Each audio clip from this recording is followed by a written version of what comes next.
Okay, let's call this part 2. Back here at Blanchards Junkyard in Wilton, New Hampshire. Good luck finding it if you've never heard of it or if you don't know where it is. I can help direct you to it if you politely ask me for the information. You sound legit. I don't kind of give out the information just to anybody. This place is amazing. It's a junkyard that's been operating for so many years. But there's vehicles here with wooden wheels. There's many pre-war cars. Some have, I guess, it's a good thing that some have left because many of them have been bought by people who are going to restore or use them for parts. This entire field that you're looking at here, 5-6 years ago, all of this was dense forest with just a few roads. Like this road right here, that existed as a path to get a wrecker in and out, but everything else was a forest. And they chopped it down and cleaned it up and unfortunately crushed a lot of the rougher vehicles.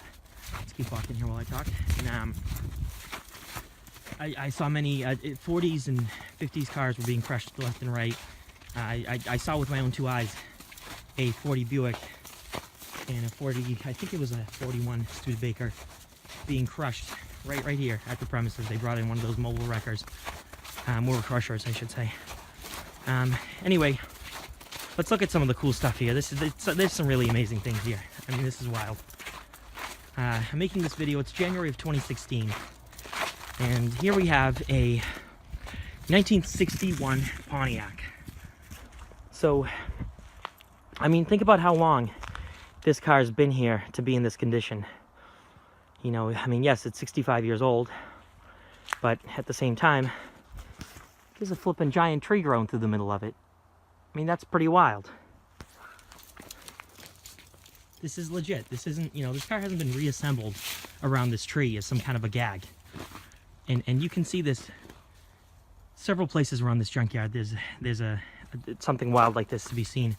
I had mentioned in my earlier video the 21 window bus that was here, which is now gone and hopefully being restored.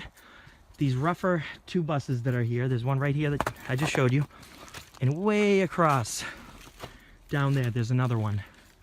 If memory serves me right, I'm pretty sure it's over there. I'll show you that one in a minute. Let's walk around a bit. There's Cadillacs, there's Chevys, there's Dodges. If you're a Ford guy, you're definitely in luck because this place is full of Fords and Mercurys and Lincolns. There is some odd, unique stuff as well, though. I mean, this Chrysler is a pretty nice example of something quite unique. I actually wondered myself when the first time I saw this, I could remember the details on the La Femme, but that brought it to mind, that crazy pink and white combo. I personally love patina, so this is just wild. These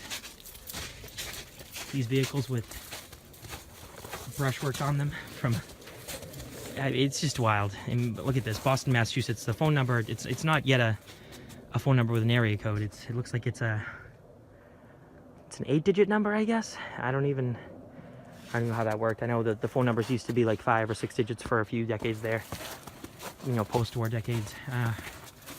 But yeah, I mean, these panel trucks, these old workhorses that are here, there's farm trucks, and there's occasional, what you might call a luxury car, like this gorgeous Chrysler that, yeah, I mean, that's a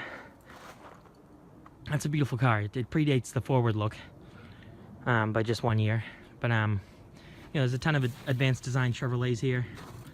This 57 Chevy, you know, it's unfortunately this car's gone, but I'd still rather see it as a work of art, so to speak, as sort of a testament to what this country used to be in terms of the industrial might and the General Motors vehicles that to this day are being copied for their style and elegance. And again, Chrysler had their days, and even Ford had some really neat vehicles back in the day. You know, I mean, look at that Cadillac over there. That's been here for a few decades too. You know, that didn't get backed into here in the 1990s. That car's probably sat here since it blew a transmission in the 70s. I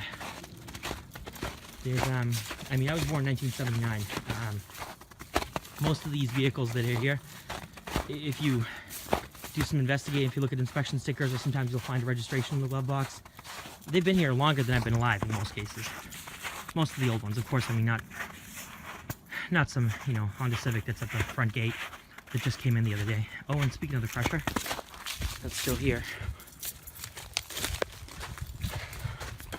Apparently the crushing continues, and I hope it's mostly new vehicles, which it looks like it is. There's a, we have a Honda, a Saab, and Jeep Grand Cherokee, and I'm completely okay with those vehicles being crushed in order for this stuff to live. Because after all, they are junkyard, they need to scrap and junk things, and you know, the money is in scrapping and junking vehicles, so that's what they do here. But you know, this is a perfect example. I mean, this is a gorgeous classic car. This Mercury is allowed to live and just sit here. And someday maybe somebody will need a piece off of it. Maybe not. Who knows? This is actually, is this a Torino? I misspoke. In any case, let's keep going. This is wild. Look at this Studebaker truck. This thing's seen better days. Love that horn ornament. Alrighty, I will continue to make these videos and keep posting them. I'm probably going to make a couple more today.